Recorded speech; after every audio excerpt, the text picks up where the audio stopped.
ঈদের আগে ৩ গ্রাহকের প্রায় ৫ কোটি টাকা নিয়ে নিখোঁজ হয়েছেন চাঁদপুরের পূবালী ব্যাংকের নতুন বাজার শাখার ম্যানেজার শ্রীকান্ত নন্দী। এ বিষয়ে চাঁদপুর মডেল থানায় আলাদা অভিযোগ দিয়েছে ভুক্তভোগীরা ও ব্যাংক কর্তৃপক্ষ। আর কোনো গ্রাহকের টাকা খোয়া গেছে কিনা তদন্ত করে দেখছে পুলিশ। ঈদের পর ব্যাংকে টাকা তুলতে এসে মাথায় আকাশ ভেঙে পড়ার মতো অবস্থা হয়েছে পূবালী ব্যাংকের ৩ গ্রাহকের। ঠিকাদারি প্রতিষ্ঠান ওকে এন্টারপ্রাইজের স্বত্বাধিকারী কাউসার হোসেনের অ্যাকাউন্টে নেই 2,48,84,000 টাকা, ব্যবসায়ী আকবর হোসেন লিটনের নেই 1,76,00,000 টাকা এবং দলিল লেখক মোহাম্মদ মারুফের নেই 75 লাখ টাকা। এদিকে 4 এপ্রিলের পর থেকে নিখোঁজ নতুন বাজার শাখার ব্যবস্থাপক শ্রীকান্ত নন্দী। ভুক্তভোগীদের মধ্যে ওকে এন্টারপ্রাইজের পক্ষে চাঁদপুর সদর মডেল থানায় একটি মামলা হয়েছে। বাকিরা মামলার প্রস্তুতি নিচ্ছেন। আমার জানা মতে আরো কিছু গ্রাহকের টাকা সে আত্মসাৎ করে সে পালিয়ে গেছে। এই ব্যাপারে ব্যাংক একটা মিসিং ডায়েরি করছে। বাড়ি আশরাফপুর, ওনার 75 লাখ টাকা ব্যবসার কাজে লাগাবে বলে নিছে। ঈদের আগে আমরা 2 দিন বসছিলাম, বলছি ঈদের পরে দিবে, ঈদের পরে এখন তো ঈদের আগে উনি নাই গায়ে। শ্রীকান্ত নন্দী নিখোঁজের পর পূবালী ব্যাংকের পক্ষে একটি সাধারণ ডায়েরি করার কথা জানান ব্যাংকের বর্তমান ব্যবস্থাপক। ব্যাংক কর্তৃপক্ষ এর যে আইনানুগ ব্যবস্থা নেওয়ার সেটা নিচ্ছে এবং বিষয়টি তদন্তাধীন আছে। আমাদের কাছে এখন পর্যন্ত কোনো খবর নেই। না, ইন্টারনাল লেনদেন এখন পর্যন্ত আমাদের কোনো ধরনের সমস্যা নেই, সবকিছুই ঠিক আছে। ব্যাংক ব্যবস্থাপকের নিখোঁজ হওয়ার বিষয়টি তদন্ত চলছে বলে জানান পুলিশ পরিদর্শক। পূবালী ব্যাংকের ম্যানেজার জনাব শ্রীকান্ত নন্দী গত 4 তারিখ থেকে মিসিং। এই বিষয়ে একটা 5 তারিখে মিসিং ডায়েরি হয়েছে আমাদের থানায়। তো সেই ব্যাপারে খোঁজখবর নেওয়ার জন্য বলছি অফিসার, সেই ব্যাপারে আমরা খোঁজখবর নেওয়ার জন্য আসছি। ব্যবস্থাপক শ্রীকান্ত নন্দীর পরিবার কুমিল্লা থাকলেও বর্তমানে দেশের বাইরে রয়েছে বলে জানিয়েছেন স্থানীয়রা। Independent news. লম্বা ছুটি শেষে আজও কর্মস্থলে যোগ দিতে ঢাকায় ফিরছে মানুষ। ভোর থেকেই সদরঘাট লঞ্চ টার্মিনালে ঢাকায় ফেরা যাত্রীদের চাপ দেখা গেছে। সংশ্লিষ্টরা বলছেন লঞ্চে যাত্রী চাপ ছিল অন্য সময়ের তুলনায় কিছুটা বেশি, তবে ভাড়ার বিষয়ে মিশ্র প্রতিক্রিয়া জানিয়েছেন যাত্রীরা। এদিকে কমলাপুর রেল স্টেশনে ঢাকায় ফেরা ট্রেনগুলোতে তুলনামূলক যাত্রীর চাপ দেখা গেছে বেশি। এছাড়া বিভিন্ন জেলা থেকে আসা বাসগুলোকে ভোর থেকেই যাত্রী নামাতে দেখা গেছে রাজধানীতে।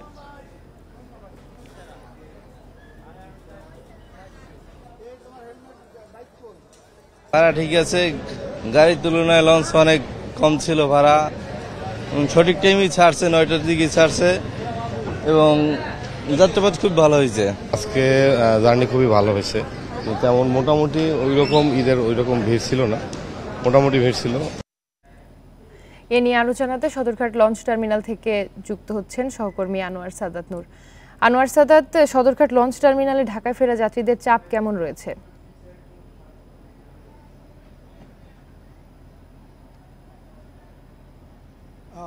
লঞ্চগুলো কিন্তু ভোর থেকেই পল্টনে এসে ভিড়তে শুরু করেছে, ঘাটে এসে ভিড়তে শুরু করেছে। যে লঞ্চগুলো সন্ধ্যার দিকে ছেড়ে আসছে কিংবা রাত 9টার সময়, সন্ধ্যার লঞ্চগুলো কিন্তু এখানকার যারা সংশ্লিষ্ট কর্তৃপক্ষ আছেন তারা বলছেন যে রাত 3টার দিকে বা তার কিছু পরেই এসে পৌঁছে গেছে পল্টনে। আর যেগুলো রাত 9টার দিকে ছেড়েছে সেগুলো কিন্তু আমরা দেখলাম যে ভোর থেকে মানে 5টা নাগাদ এসে পৌঁছানো শুরু করে। মোটামুটি 6টা 6:30 পর্যন্ত কিন্তু এই লঞ্চের যে সদরঘাট মানে সদরঘাটের যে লঞ্চ পল্টন সেই জায়গাটা কিন্তু ভরা ছিল, মানে একটা উপচে পড়া ভিড় ছিল। যারা ঈদ শেষে ছুটি কাটিয়ে ঢাকায় ফিরছেন সেসব মানুষের পদচারণায় ভিড় ছিল। লঞ্চ প্রায় বেশিরভাগ লঞ্চই এসে পৌঁছে গেছে, যার ফলে কিন্তু সেই সমস্ত যাত্রীরা ইতিমধ্যে বের হয়ে গেছেন। সেই তুলনায় কিন্তু এখন কিছুটা আমরা ভিড় কম দেখছি। কিছুক্ষণ আগে এই পারাবত 8 নামের লঞ্চটি এসে ভিড়েছে ঘাটে, সেইখান থেকেই কিন্তু এখনও যাত্রীরা নামছেন এবং যেসব যাত্রীরা একটু দেরি করে ধৈর্য সহকারে পরে বের হচ্ছেন তাদেরই কিন্তু এখন আমরা এই আনাগোনা দেখছি। কিন্তু সকালে আমরা যে চিত্র দেখেছি সেটা কিন্তু সেই উপচে পড়া ভিড় যেমনটা ঈদের আগে মানে ঘরে ফেরার সময় এই সদরঘাটে দেখা যায়, সেই চিত্রটাই ছিল ফেরার সময় সকালের দিকে, যখন যাত্রীরা ফিরছিলেন। তবে যারা যাত্রীরা ফিরছিলেন তারা বলছিলেন যে মানে এবারের যাত্রা তুলনামূলক স্বস্তিদায়ক হয়েছে। খুব কম অভিযোগ তাদের কাছ থেকে পাওয়া গেছেন। কিছু বিচ্ছিন্ন অভিযোগ লঞ্চ ব্যবস্থাপনা নিয়ে ছিল, তবে সময় মতো ছেড়ে আসা এবং সময় মতো ঘাটে পৌঁছানো নিয়ে তাদের কোনো অভিযোগ নেই।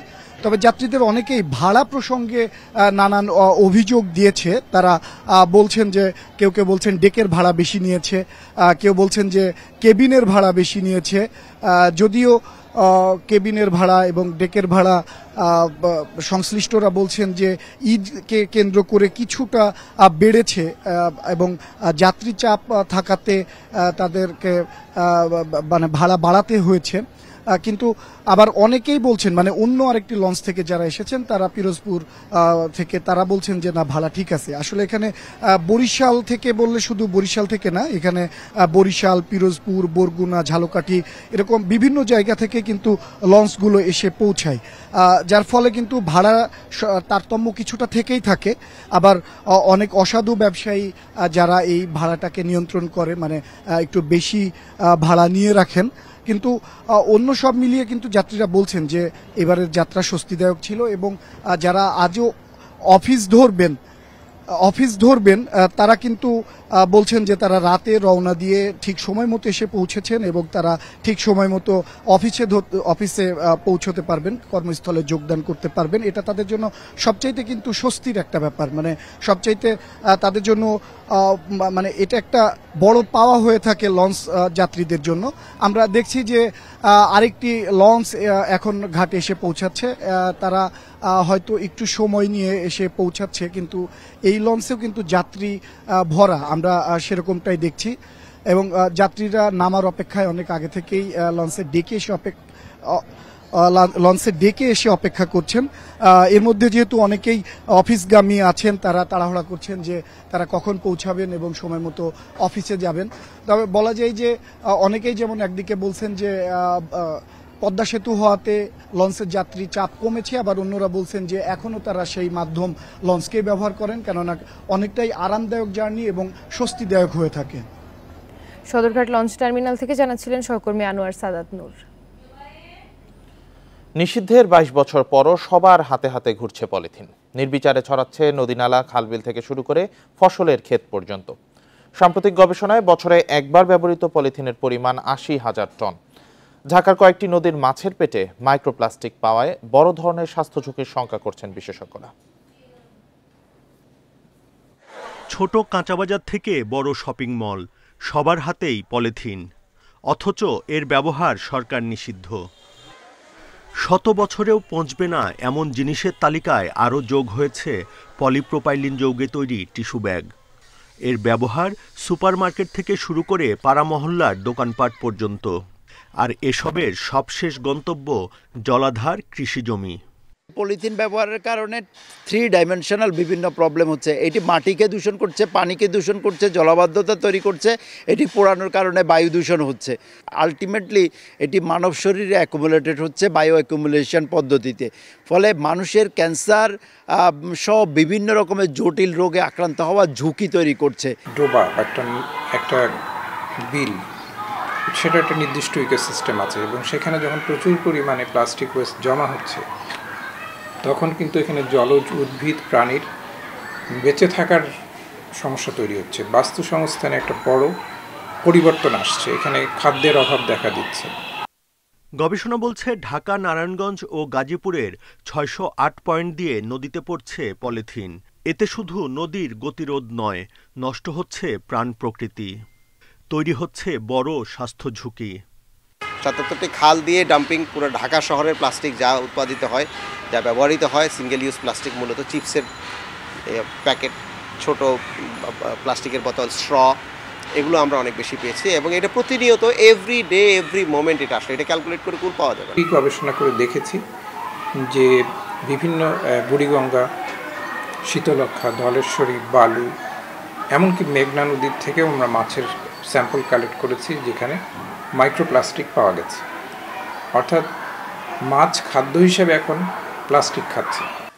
বেসরকারি প্রতিষ্ঠান এসডোর গবেষণা বলছে, ঢাকা ও একে ঘিরে থাকা নারায়ণগঞ্জ, নরসিংদী ও গাজীপুরে দিনে পলিথিনের ব্যবহার ৮,০০০ টন, যদিও সরকার আইন করে এটি নিষিদ্ধ করে ২০০২ সালে।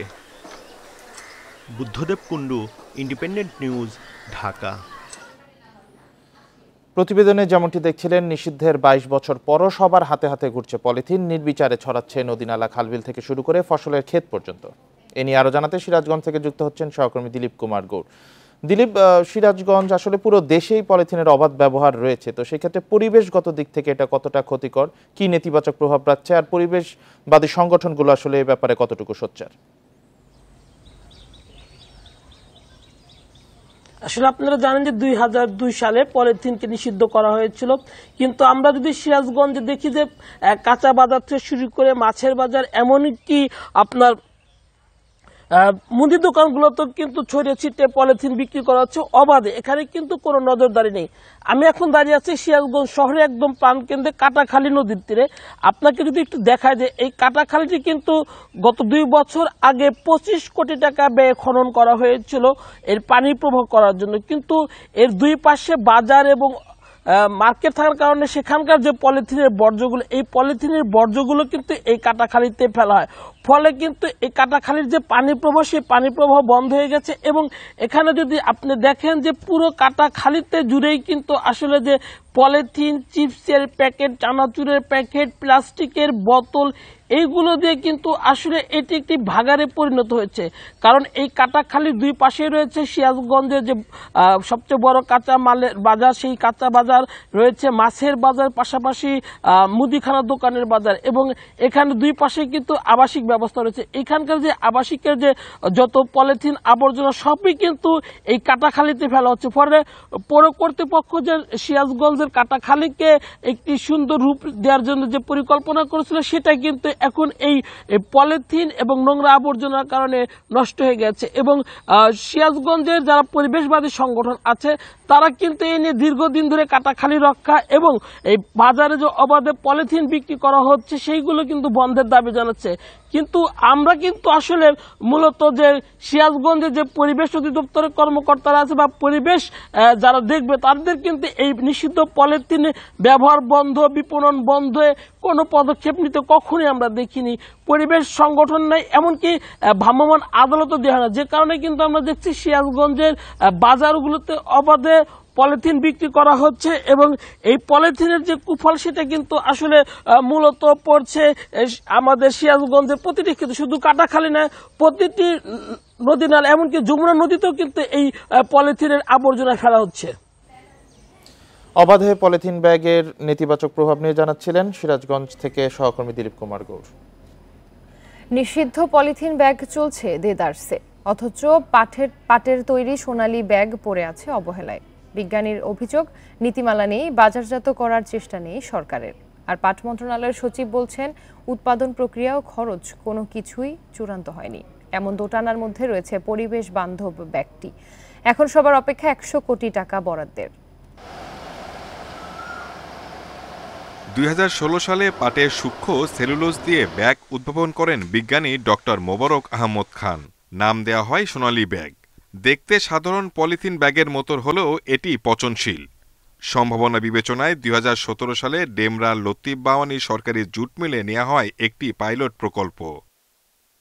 বর্তমানে দিনে ৩০ থেকে ৪০ কেজি সোনালী ব্যাগ উৎপাদন হচ্ছে।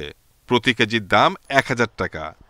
একটি ব্যাগের দাম পড়ে প্রায় ১০ টাকা। কিন্তু ৮ বছরেও এই ব্যাগ বাজারে আসেনি। নীতিমালা না থাকায় এর কারণ বলছেন উদ্ভাবক। তার দাবি, বিপণনের দায়িত্ব নিতে হবে সরকারকেই। সরকারের অ্যাওয়ারনেস প্রোগ্রামটা বাড়াতে হবে। সরকারের একটা নির্দিষ্ট নীতিমালা এখন করতে হবে সোনালী ব্যাগ নিয়ে, এবং এটা নতুন ম্যানেজমেন্ট থাকতে হবে, নিউ ফান্ড ক্রিয়েশন করতে হবে। তাহলেই সোনালী ব্যাগ বাজারে দ্রুততার সহিত আসবে। কারো মাধ্যমে ওই অল্প কিছু টাকা দিয়ে কাজটা করলে আমরা যেটা চাচ্ছি এটা কখনোই ওই পর্যায়ে নিয়ে যেতে পারবো না। মন্ত্রণালয় বলছে, সোনালী ব্যাগের উৎপাদন প্রক্রিয়া, খরচ সবকিছু এখনও অস্পষ্ট। এজন্য বেসরকারি বিনিয়োগ আসছে না। সচিব জানান, সোনালী ব্যাগ উৎপাদনে জুলাইয়ে ১০০ কোটি টাকা বরাদ্দ দেয়া হচ্ছে। আপনারা আশাবাদী থাকতে পারেন। আমি এখন যে পর্যন্ত নিয়ে আসছি এখন ওই প্রজেক্টটা তো পাস করা প্রজেক্ট, এটা কাজ শুরু করলে মেশিনপত্র আইনা উৎপাদন শুরু করলে একটা ভালো কিছু দেখা যাবে, এটুকু আপনারা বলতে পারি। সুতরাং একেবারে till today we are in a very right track এবং I am very much positive. তবে পাটের তৈরি সোনালী ব্যাগ ব্যবসায়িকভাবে সফল করতে দাম সহনীয় রাখার পরামর্শ বিশেষজ্ঞদের। Shahid Ahmed, independent news, Dhaka. জিম্মি দশা থেকে অন্তত ৩ মাসের আগে মুক্ত হতে পারবে না বলে ধারণা করেছিলেন এমভি আবদুল্লাহর ২৩ নাবিক, কিন্তু মাত্র ৩২ দিনের মধ্যেই মুক্ত হওয়াতে বিস্মিত ও উৎফুল্ল নাবিকেরা সন্তুষ্টি জানাচ্ছেন সংশ্লিষ্টদের। শিপিং মালিকেরা বলছেন, আগের অভিজ্ঞতায় তৃতীয় পক্ষ ছাড়া জলদস্যুদের সাথে সরাসরি যোগাযোগ করার সময় কম লেগেছে। ১২ মার্চ ভারত মহাসাগরে জাহাজ এমভি আবদুল্লাহকে ছিনতাইয়ের পর নাবিকদের জিম্মি করে ফেলে সোমালীয় জলদস্যুরা। এরপর থেকেই নাবিকরা সংশয়ে ছিল সুস্থভাবে ফেরা নিয়ে, এমনকি মুক্ত হলেও তা হতে পারে দীর্ঘ সময় পর। সেভাবেই নিজেদের মানসিকভাবে প্রস্তুত রাখছিলেন তারা। সোমালীয় জলদস্যুদের কবলে পড়ে অনেক জাহাজকে মুক্ত হতে সময় লেগেছে বছরের বেশি। সে সময় নাবিকদের সহ্য করতে হয় অবর্ণনীয় নির্যাতন, কিন্তু এমভি আবদুল্লাহ মাত্র ৩২ দিনেই মুক্ত হওয়ায় বিস্মিত হয়েছেন জিম্মি নাবিকরা। আমরা 2 থেকে 3 মাসের জন্য মানসিকভাবে প্রস্তুতি নিয়েছিলাম, তবে মাত্র 33 দিনের মাথায় মুক্ত হতে পারবো এটা আমরা কেউ কল্পনা করিনি। আমরা একেবারে শান্ত ছিলাম যে উনি আছে মানে কোম্পানিতে, যে সিইও সাহেব আছে Meherban Sheikh, he is a smart guy, he can handle smoothly, that's why I am keep quiet. জাহাজ কর্তৃপক্ষ জানিয়েছেন, প্রথম থেকেই তাদের লক্ষ্য ছিল দ্রুত নাবিকদের অক্ষতভাবে উদ্ধার করা। 10 বছর আগে জাহানমনির উদ্ধার অভিজ্ঞতাকে কাজে লাগিয়ে সফলতা পেয়েছেন তারা। 13 বছর আগে আমাদের এইরকম আরেকটা ইনসিডেন্ট ঘটেছিল জাহানমনি। তখন আমরা প্রথম ছিল আমাদের জ্ঞানেরও অভাব ছিল অনেক কিছু, যার জন্য নাকি কিছু ওই জাহাজটা উদ্ধার করতে আমাদের একটু সময় বেশি নিয়েছিল। বাট যেহেতু আমাদের জাহানমনিতে এই বিটার এক্সপিরিয়েন্সটা হওয়াতে আমাদের আবদুল্লাহ জাহাজের ব্যাপারে আমরা প্রথম থেকেই খুবই মানে যেটা যেভাবে করার দরকার ঠিক সেইভাবে আমরা এগিয়েছি। মুক্ত নাবিকরা এখন রয়েছেন দুবাইয়ের পথে। সেখানে বেশিরভাগ নাবিক নেমে দেশে ফিরলেও কয়েকজন নাবিক থেকে যাবেন জাহাজে। আলমগীর সবুজ, ইন্ডিপেন্ডেন্ট নিউজ, চট্টগ্রাম। 60 লাখ বন্দী নেতাকর্মীর তালিকা দিতে না পারলে বিএনপিকে জাতির কাছে ক্ষমা চাওয়ার আহ্বান জানিয়েছেন আওয়ামী লীগ সাধারণ সম্পাদক ওবায়দুল কাদের। পয়লা বৈশাখ উদযাপন বিরোধী প্রচারণারও সমালোচনা করেছেন তিনি। সোমবার দুপুরে ধানমন্ডিতে সংবাদ সম্মেলনে এসব কথা বলেন ওবায়দুল কাদের।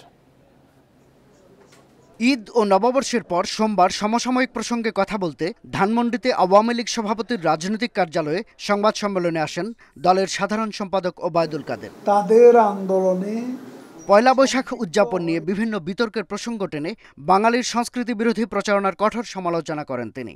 এরা একটা সাম্প্রদায়িক সন্ত্রাসী সংগঠন, কাজে বাঙালি সংস্কৃতির আবহমানকালে যে আবেদন, সেই আবেদন এদেরকে স্পর্শ করে না। তারা প্রকারান্তরে বাংলাদেশ জন্মের চেতনাকে অস্বীকার করে। মুক্তিযুদ্ধ ও বাংলা সংস্কৃতির প্রতি বিএনপির শ্রদ্ধাবোধ নেই বলেও মন্তব্য করেন আওয়ামী লীগের সাধারণ সম্পাদক। তাহলে তারা মুক্তিযুদ্ধের কারাবন্দী নেতাকর্মীর সংখ্যা নিয়ে বিএনপির বিরুদ্ধে মিথ্যাচারের অভিযোগ তোলেন ওবায়দুল কাদের। বলেন, 60 লাখ নেতাকর্মীর বন্দির অভিযোগের সমর্থনে তালিকা দিতে না পারলে জাতির কাছে ক্ষমা চাইতে হবে দলটিকে। মির্জা ফখরুলকে চ্যালেঞ্জ করছে, 60 লাখ বন্দি বিএনপির নেতাকর্মী, এদের তালিকাটা অবিলম্বে প্রকাশ না হয় মিথ্যাচারের জন্য জাতির কাছে ক্ষমা চাইতে। বিএনপির কাছ থেকে মুক্তিযুদ্ধের চেতনা, বাঙালি সংস্কৃতির চেতনা নিয়ে ইতিবাচক মনোভাব আশা করা যায় না বলেও মন্তব্য করেন আওয়ামী লীগের সাধারণ সম্পাদক। শাহাদাত স্বপন, ইন্ডিপেন্ডেন্ট নিউজ, ঢাকা। ষষ্ঠ উপজেলা পরিষদ নির্বাচনের প্রথম ধাপের ভোটে 3টি পদে 1891 জন প্রার্থী মনোনয়নপত্র জমা দিয়েছেন। এবারে শুধু অনলাইনে মনোনয়নপত্র নেওয়া হয়েছে নির্বাচনে চেয়ারম্যান পদে 696 জন, ভাইস চেয়ারম্যান পদে 724 জন এবং নারী ভাইস চেয়ারম্যান পদে 471 জন প্রার্থী মনোনয়নপত্র দাখিল করেছেন। সোমবার মনোনয়নপত্র দাখিলের সময় শেষে এ তথ্য জানিয়েছে নির্বাচন কমিশনার অতিরিক্ত সচিব অশোক কুমার দেবনাথ। নির্বাচন কমিশনের তফসিল অনুযায়ী প্রথম ধাপের মনোনয়নপত্র বাছাই 17 এপ্রিল, রিটার্নিং কর্মকর্তার সিদ্ধান্তের বিরুদ্ধে আপিল 18 থেকে 20 এপ্রিল, আপিল নিষ্পত্তি 21 এপ্রিল, প্রার্থিতা প্রত্যাহারের শেষ সময় 22 এপ্রিল, প্রতীক বরাদ্দ 23 এপ্রিল, আর 150 উপজেলায় ভোট গ্রহণ হবে 8 মে। আর দ্বিতীয় ধাপের নির্বাচনে ভোট গ্রহণ হবে 21 মে। 4 ধাপের উপজেলা ভোটের পরবর্তী 2 ধাপের নির্বাচন 29 মে ও 5 জুন অনুষ্ঠিত হতে পারে বলে জানিয়েছে নির্বাচন কমিশন।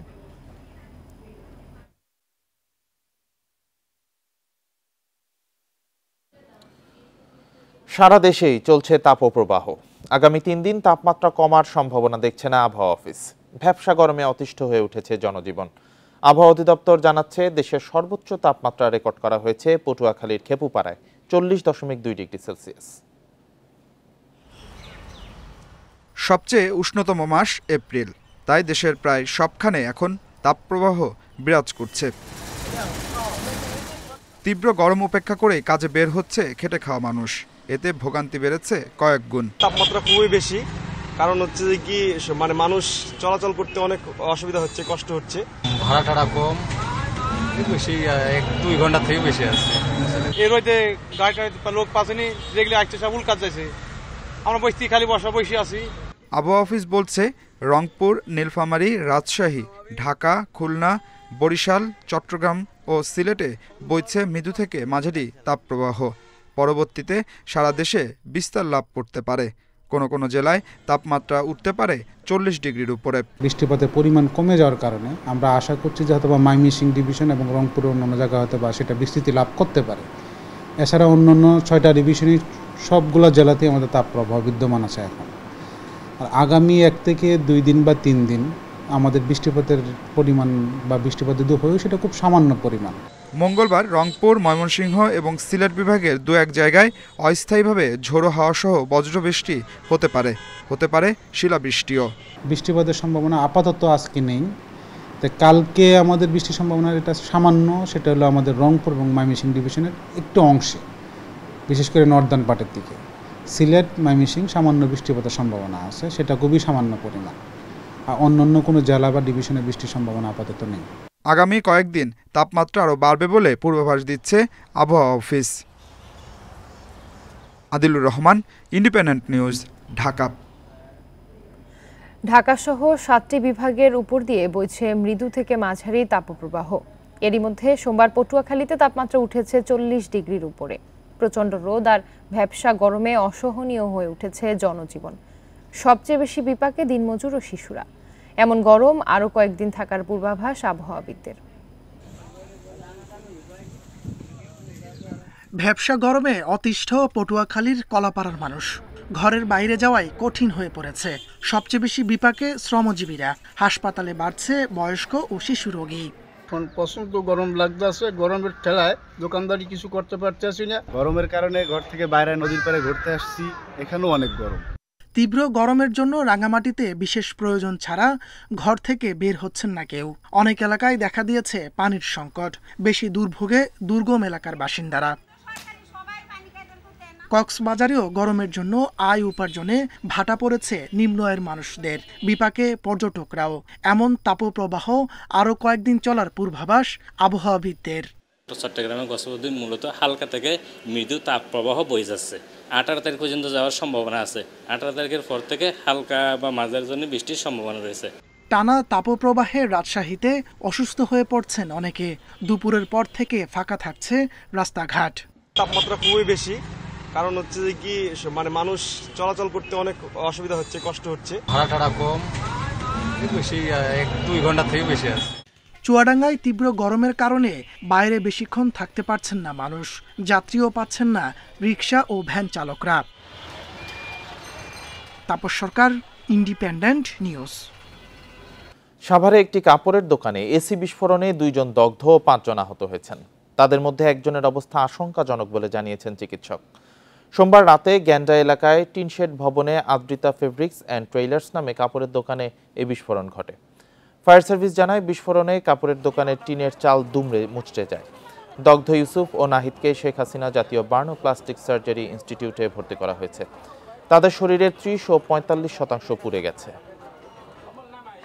বাজার থেকে বেরিয়ে বাসার দিকে রওনা করছি, বিকট একটা শব্দ হয়েছে। যে বিকট একটা শব্দ হওয়ার পরে কাজ ছিটাইছে, আমরা আহত হয়েছি। এসি থেকে বিস্ফোরণের ঘটনা ঘটেছে। এই ঘটনায় দোকানে থাকা 3 জন মোটামুটি দগ্ধ হয়েছে, প্রায় 30 থেকে 40%। এর মধ্যে 2 জনের অবস্থা নাকি আশঙ্কাজনক, তাদেরকে এনাম মেডিকেল থেকে ঢাকা মেডিকেল স্থানান্তর করা হয়েছে। এছাড়া পথচারী সহ আরও বেশ কয়েকজন আহত হয়েছে। কিশোর চক্রের দৌরাত্ম্যে অতিষ্ঠ মানিকগঞ্জবাসী। গত 6 মাসে জেলার বিভিন্ন এলাকায় অর্ধশতাধিক মারামারির ঘটনায় জড়িত উঠতি বয়সী এসব কিশোর। একের পর এক অপরাধে জড়িয়ে পড়ছে বখাটের সহ স্কুলের শিক্ষার্থীরাও। পুলিশ বলছে কিশোর চক্রের দৌরাত্ম্য মোকাবিলা করতে হবে পারিবারিক ও সামাজিকভাবে। 24 মার্চ মানিকগঞ্জ শহরের তালতলা এলাকায় বখাটে কিশোর দলের সদস্যরা কুপিয়ে আহত করে 10ম শ্রেণীর ছাত্র তন্ময়কে। চলতি মাসে এমন আরও 4টি ঘটনায় গুরুতর আহত হয় স্কুল শিক্ষার্থী সহ 10 জন। কিছু পোলাপানদের আমি চিনছি, যেমন ওদের সিনিয়ররা ছিল, আবার অনেক ছোট ছোট পোলাপানও ছিল, তারা পড়ালেখা করে না আর কি। ওরা অবৈধ কাজ করে, নেশা করে, খারাপ কিছু নেশা করতে পারে দেখেই আমার ছেলেটার এরকম কোবাইতে পারছে। গত 6 মাসে জেলার বিভিন্ন এলাকায় এমন ঘটনা অর্ধশতাধিক। তুচ্ছ কারণে হামলা ও দেশীয় অস্ত্র নিয়ে বেপরোয়া হয়ে উঠেছে বখাটে কিশোররা। প্রতিবাদ করতে গেলেও পড়তে হয় জীবন মরণ শঙ্কায়। আমাকে 4 জন উঠছি, একজন নামায় আগে প্রথম মারা আরম্ভ করছে, তারপর আমাকে রিক্সার থেকে মাইরে করছে। আমি আর ওইলো দৌড়ে আইছি। শহরের কেন্দ্রীয় শহীদ মিনার চত্বর, নগর ভবন, জেলা মুক্তিযোদ্ধা কমান্ড অফিস, পৌরসভা মার্কেট, তালতলা সহ অন্তত 20টি স্পটে সক্রিয় 2 শতাধিক কিশোর চক্র। রাজনৈতিক ছত্রছায়ায় অনেকটা নির্ভয়ে অপরাধে জড়িয়ে পড়ছে তারা। পুলিশের সক্রিয় ভূমিকা, রাজনৈতিক নেতৃবৃন্দের সদিচ্ছা ও প্রশাসনের ভূমিকা যদি সঠিক থাকে তাহলে এটাকে নিয়ন্ত্রণ করা সম্ভব। এগুলোর বিপক্ষে সর্বাত্মক শক্তিশালী অবস্থানে আছে। সুনাম ক্ষুণ্ণ হয় এরকম কোনো কাজের সমর্থন আমি মনে করি যে ছাত্র সমাজ দেয় না, এবং যারা জড়িত তাদের বিপক্ষে কঠিন আইনি পদক্ষেপ গ্রহণ করা হোক। অনেক ঘটনায় বিভিন্ন সময় মামলা হলেও বেশিরভাগ অভিযুক্ত থাকছে ধরাছোঁয়ার বাইরে। পুলিশ বলছে এ সমস্যা মোকাবেলা করতে হবে পারিবারিক ও সামাজিকভাবে। শুধুমাত্র পুলিশের উপর নির্ভর করে যদি মনে করেন যে মাদক নিয়ন্ত্রণ নির্মূল বা বিশৃঙ্খলা নিয়ন্ত্রণ, এটা কিন্তু অনেক কঠিন একটা কাজ। বখাটে কিশোরদের বেপরোয়া চলাফেরায় অপ্রীতিকর পরিস্থিতিতে পড়তে হচ্ছে অভিভাবকদেরও। এখনই তাদের কঠোরভাবে নিয়ন্ত্রণ করা জরুরি বলে মনে করেন সচেতন মহল। Independent news. এ নিয়ে আরো জানাতে মানিকগঞ্জ থেকে যুক্ত হচ্ছেন সহকর্মী মঞ্জুর রহমান। মঞ্জুর, কিশোর চক্রের দৌরাত্ম্য মোকাবিলা করতে পারিবারিক ও সামাজিকভাবে উদ্যোগ নেওয়ার কথা বারবার বলা হচ্ছে। এক্ষেত্রে আসলে অভিভাবকেরা কতটা সচেতন এই বিষয়টি নিয়ে?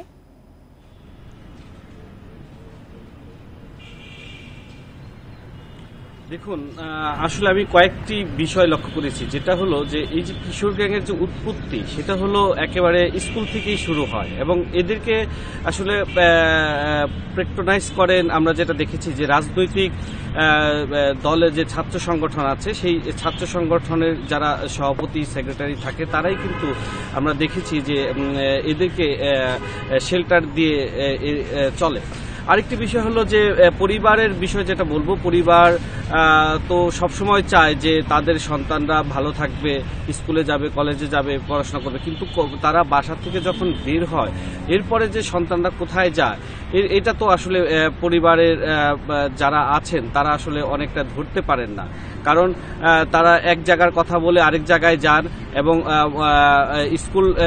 স্কুল ড্রেস বাসা থেকে পরে আসে এবং আবার দেখা গেছে স্কুলে আসলে সেই স্কুল ড্রেস চেঞ্জ করে আবার ফর্মাল ড্রেস পরে তারা কিন্তু আড্ডা দেয়। আর আপনি আরেকটা বিষয় লক্ষ্য করবেন যে এখন যে রাজনৈতিক কর্মসূচিগুলো আমরা যেগুলো দেখি, তার মধ্যে কিন্তু বেশিরভাগই এই যে আন্ডার এজ এই সব ইয়াং যে ছেলেপেলে আছে, স্কুল কলেজ পড়া যে ছেলেপেলে আছে, তারাই কিন্তু মূলত এই কিশোর গ্যাংয়ের উৎপত্তি। এবং আমরা মানিকগঞ্জে যেটা দেখেছি যে সারা বাংলাদেশের মতো এই মানিকগঞ্জও কিন্তু একদম একটা ব্যাধিতে এটা পরিণত হয়েছে। কারণ বেশ কিছু মারামারির ঘটনা ঘটেছে এবং এরা এমনভাবে যে মারামারি করে যেটা আসলে মানে দেখলে খুবই আসলে মানে মানুষের কাছে এটা অনেক খারাপ লাগে। তো সবারই একটা দাবি যে প্রশাসন এর বিরুদ্ধে প্রয়োজনীয় পদক্ষেপ নেবেন এবং এটা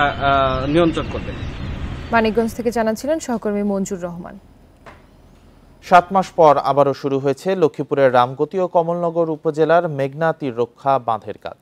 স্থানীয় সংসদ সদস্য কাজে অনিয়ম ও গাফলতি দেখলেও পানি উন্নয়ন বোর্ড তা অস্বীকার করেছে। তারা বলছে পুরোদমে কাজ চলছে, মেয়াদের মধ্যেই তা শেষ হবে।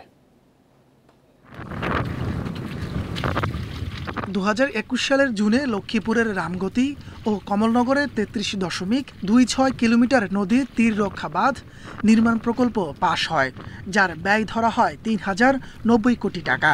একই বছরের আগস্টে 99টি প্যাকেজের মাধ্যমে 43টি ভাগে 13.5 কিলোমিটার বাঁধের কাজ শুরু হয়। 2023 সালের জুলাইয়ে বালু সংকট দেখিয়ে কাজ বন্ধ করে দেয় ঠিকাদাররা। 7 মাস পর আবারও নির্মাণ কাজ শুরু হয়েছে। এরই মাঝে বেশ কয়েকবার রামগতি ও কমলনগরে প্রায় 15টি পয়েন্টে দেখা দিয়েছে ভাঙন। এতে আতঙ্কিত নদী তীরের প্রায় 7 লাখ মানুষ।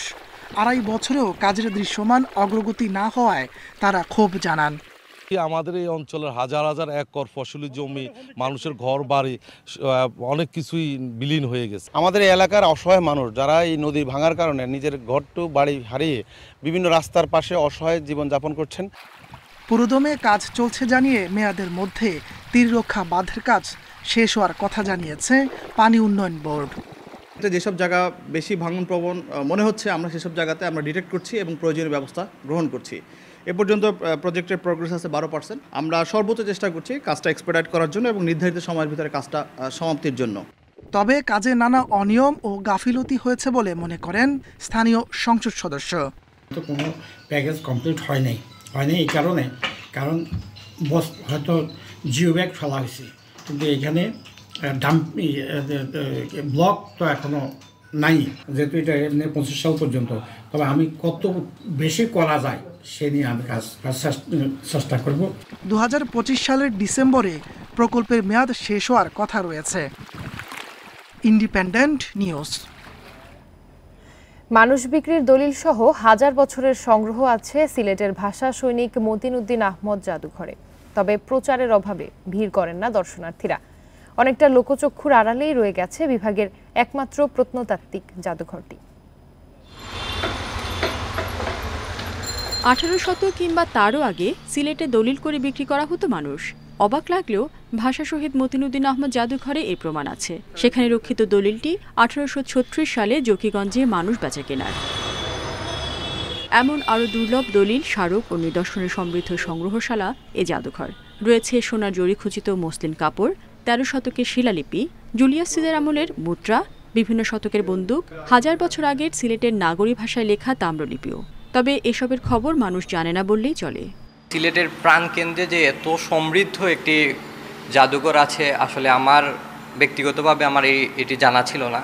মানুষ বিক্রির দলিল আছে বা 2000 বছর পুরনো কয়েন, এগুলো অনেক ঐতিহ্যপূর্ণ জিনিস আছে যেগুলো অন্য কোথাও দেখা যায় না। আমরা ইয়াং জেনারেশন আমরা জানি না এই যে এত সুন্দর সিলেট নগরীর প্রাণকেন্দ্র, এত সুন্দর একটা জাদুঘর। 2005 সালে নগরীর কেন্দ্রীয় মুসলিম সাহিত্য সংসদ ভবনে ব্যক্তি উদ্যোগে জাদুঘরটি প্রতিষ্ঠা। 4000-এর বেশি নিদর্শন রয়েছে এখানে। চপার প্লেট 1000 বছর আগের একটা দলিল, এটার মধ্যে দলিলটা হচ্ছে পাথরের মধ্যে লিখিত নাগরী ভাষার। আমাদের 2000 বছর আগের কয়েন, আমাদের ঈসা আলাইহিস সালাম জন্মের আগের কয়েন এখানে আছে, আমাদের এখানে আছে। এরকম অনেক জিনিস আছে। নিদর্শনের প্রায় 20 ভাগ ভাষা সৈনিক মতিন উদ্দিনের সংগ্রহ, বাকিটা নিজে সংগ্রহ করেন জাদুঘরের পরিচালক ডাক্তার মোস্তফা শাহজামান চৌধুরী। আমাদের বর্তমান প্রজন্মের অবশ্যই এখানে বেশি করে আসা দরকার।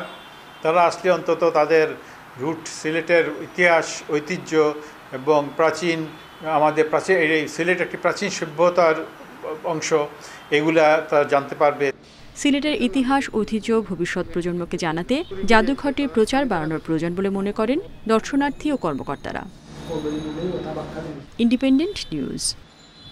বিলুপ্তির মুখে পড়া শকুন রক্ষায় দিনাজপুরের বীরগঞ্জে কাজ করছে শকুন উদ্ধার ও পরিচর্যা কেন্দ্র।